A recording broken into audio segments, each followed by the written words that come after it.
ngeliat kita dari tadi ketawa-ketawa, joget-joget ya. Nggak wibawa banget sih. Nggak ada. Karisma nih. Karisma ada. Oke, ini sebelum kita pertanyaan banyak banget yang masuk dari Vika, Rocky, Rio, Tara, Joy, Verosi, banyak banget. Nah sekarang ini enggak. Jangan ketawa dulu. Gue mau nanya dulu nih, satu pertanyaan dulu. Lo terkenal sebagai seorang sutradara yang nggak pelit bagi ilmu, oke? Lo pernah buat film school yang kira-kira yang tadi lo bilang bahwa gue takut juga nih, lo akhirnya mencoba untuk membuat film bukan dari dibantu oleh kru profesional, tapi dari murid-murid lo. Jadi makanya lo bikin kira-kira film school waktu itu ya. Nah terus kemudian dalam waktu dekat nih kita juga akan kolaborasi dengan Kemal juga di Jim Film Academy, Jim Artist juga. Nah, lu dalam berbagi ilmu lu nggak takut untuk punya saingan? Sebaliknya, menurut gue kalau gue berbagi ilmu dan ilmu itu bermanfaat buat mereka, industrinya hidup, gue juga yang untung kan sebenarnya. Oke. Kalau dipikir, Nah tapi kan banyak orang yang ya ya enakan sekarang lah. Gue seorang sutradara yang bisa jadi sutradara paling cuma 10 orang, ya gue bersaing dengan 10 orang doang. Tapi kalau gue ngasih tahu, gue ngajarin orang-orang, gue buka film akademi segala macam, jadi 100 orang, wah film gue, let's say film gue mau dijual kayak seksual aja, 21 aja setengah mati, saingan gue banyak nih. Lu nggak ngeliat ke arah situ, lu ngeliat lu bisa menyumbangkan sesuatu untuk industri, gitu. Betul, jadi makin banyak pilihan SDM yang ada, makin gampang gue bikin film dengan variasi rasa. Kalau gue gitu loh, artinya kita abis ini pakai kru yang ini, abis itu pakai kru yang itu, kita akan bikin film yang jadinya unpredictable. Orang nggak bisa nyangka kita akan seperti apa film berikutnya, seperti apa gambarnya, karena mereka nggak akan bisa. Jadi keingintahuan mereka juga semakin bisa kita gali gitu loh. Artinya itulah keenakannya kalau SDM, dan kita juga punya mainan yang banyak jadinya gitu, nggak bosen kita harus kerja sama orang itu aja gitu. Itu salah satu bagian dari playground yang harus di maintain menurut gua, berbagi ilmu, berbagi apapun lah itulah gitu. Oke, sekarang kita bacain ini ya, pertanyaan ya. Oke.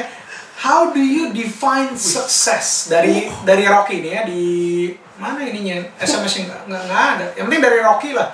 How do you define success? Thank you. Sukses itu apa sih menurut seorang penulis sejarah? Nah, menurut gue, kalau lu tanya sukses yang sekarang sama sukses gue waktu beberapa tahun lalu pasti beda gue jawabnya. Kalau dulu apa, kalau sekarang apa? Oke. Kalau dulu adalah ketika gue bisa bikin penonton tertawa. Oke. Gue bisa bikin penonton nangis. Gue bisa bikin nyokap gue bangga dengan apa yang gue achieve, gitu ya. Itu waktu itu. Kalau sekarang sukses buat gue adalah kalau gue bisa membuat keluarga gue bahagia. Oke. That's it. Ya, berarti lebih It's not all about film, bukan masalah apa kerjaan lu segala macam itu. Jadi seandainya pun gue sekarang ke film yang gue bikin harus punya dampak itu gitu. Positif untuk keluarga. Apakah mereka lebih bangga, secara financial juga bagus dan sebagainya. Intinya lebih dari itu ya. You wanna become a better person. Betul. Okay? All around ya berarti ya. Nah terus kemudian satu lagi.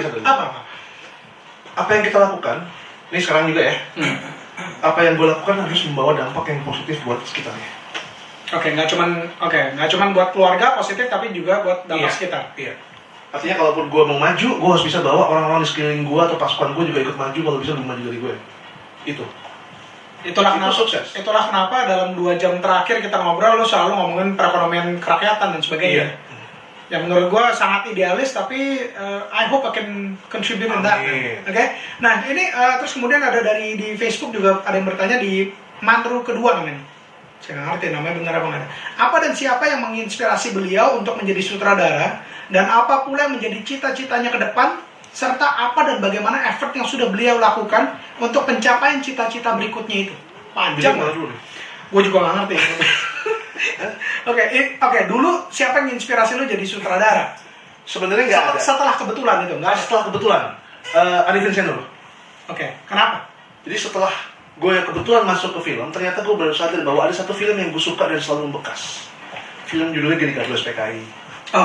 Itu film yang menurut gue tonton bertahun-tahun sampai lama segala macam, masih sebuah film yang paling bisa gue percaya. Ini G30 SPKI yang ditayangkan di TV-TV kan? Itu film Indonesia yang paling gue percaya terjadi dan happening. Menurut gue tuh sutradaranya jago banget. Every single thing di film itu perfect gitu. Jadi Arifin Senur membuat gue sangat terinspired untuk akhirnya gue Gua kalau mau bikin film harus bisa kayak begitu ya, impactnya ke orang selama lain. ini kan belum, makanya gue bilang sama lo bahwa mana yang terbaik, mana yang paling ini belum bisa, karena gue nyampe kayak Alvin Senura yang belum bisa. Ya lu bikin revised edition aja dari ketika lu sebagainya, nggak bisa. Bisa jadi Alvin besar karena film itu gitu. Gue belum tentu besar karena film itu. Oke. Nah terus kemudian cita-cita kedepannya dan apa effort yang udah dilakukan? Nah ini apakah perlu dibocorin? Sebenarnya ringkasnya sebenarnya cita-cita gue ke depan kembali sebenarnya kayaknya siklus nih ya, bahwa gue nggak mau gue nggak mau film orang yang bisa nonton film gue dibatasi. Jadi gue maunya film gue bisa ditonton sebanyak-banyaknya orang, bahkan untuk orang menengah ke bawah. Ini lebih dibatasi karena regulasi pemerintah atau dibatasi oleh segi finansial atau lokasi atau segala macam? Dibatasi karena yang sekarang ada adalah buat menayangkan film itu outletnya cuma sebatas untuk menengah ke atas. Oke. Nah, gue pengen film gue bisa ditonton di payan terbesar di populasi Indonesia, which is 10.000 kabupaten ngomong kasar seperti itu. Yang jadi benar-benar membuat film yang berimpact positif, punya moral of the story buat rakyat Indonesia ya. Gue pengennya kita nggak berusaha nyuruh mereka deket ke kita, tapi kita bawa film untuk deket ke mereka jadinya. Gitu. Jadi kita harus menyentuh film, kita kasih ke tempat-tempat yang memang tidak ada bioskop, gitu. Supaya mereka bisa merasakan. Dan itu sudah ada effort-effort yang dijalankan sekarang ini. Tahap awal mungkin udah ada. Nanti kita ngobrol berdua tuh. Oke. Kalau kayak gitu pendengar sini berarti dia nggak mau share ya. Oke, tapi nggak mau share bukan karena pelit ya, tapi karena memang ini mungkin kalau kita bicara vulgar mungkin orang-orang bilang, ini orang gila nih. Ini ide gila gitu. Pertanyaannya simpel gini sih sebenarnya. Buat apa kita bikin sebuah film gitu yang hanya bisa ditonton untuk orang yang untuk kalangan tertentu saja gitu. Maksudnya menengah ke atas saja gitu. Padahal yang perlu kita perkaya referensinya adalah yang menengah ke bawah. Kita kan pengen kan Indonesia punya penduduk yang 75% pinter-pinter dan tahu artistik dan juga ngerti semua gitu loh. Visual reference segala macam. Masyarakat itu adanya kan justru yang di kabupaten-kabupaten yang ada bioskop sekarang itu gitu. Jadi itu yang kita harus dekatkan. Apalagi film-film lu ini sekarang kan lu bikin dengan full of moral of the story. Nah, ya kan? artinya ada yang banyak yang pendidikan yang bisa dipetik dari film itu, bukan cuma sekedar entertainment doang. Artinya gini, kalau dari sekarang kita udah melakukan itu, kita dekatkan film ke mereka yang di kabupaten yang ada bioskop itu, yang menuai bagus itu siapa? Anak-anak kita, anak gue. Ya. Nanti anak gue udah gede, mereka akan berhadapan sama orang-orang yang punya referensi-referensi di pikirannya kaya gitu. Jadi bisa berkomunikasi dan bisa bagaimana mengembangkan diri gitu. Alright. Nah ini terus kemudian ada dari Priaji Gagat dari Facebook juga. Apakah Om Rudi Sudjarwo pernah mengalami kegagalan dan bagaimana cara Om bangkit dari kegagalan? Hampir setiap hari pasti ada yang gagal. Oke, gue suka nih. Pertama bikin film. Di luar film kita bangun pagi, ada yang kita berusaha pikirin, kita nggak tahu jalan keluarnya sampai at the end of the day.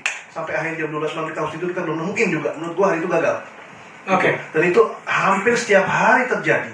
Dan itu yang membuat kita selalu berpikir setiap pagi. Gue suka banget dan akan sedikit gue bahas di sini karena banyak orang yang nanya juga hal yang sama ke gue. Dan yang jawaban gue sendiri juga sama, bahwa banyak orang melihat suatu kegagalan itu adalah kegagalan besar yang fatal. Nah, gue selalu bilang bahwa gue melihat kegagalan itu dari hal-hal kecil, exactly apa yang lo bilang tadi.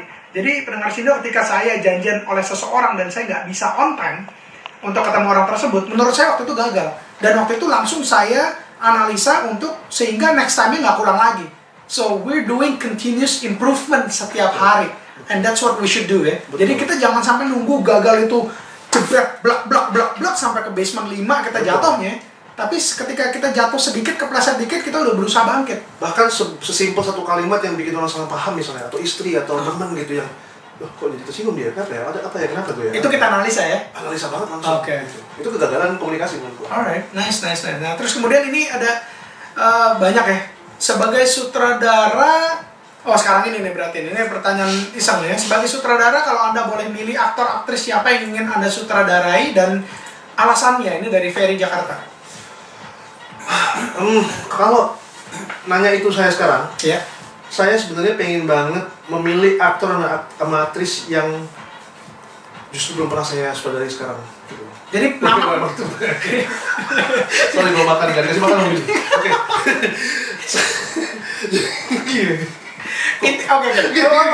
Oke. Gini.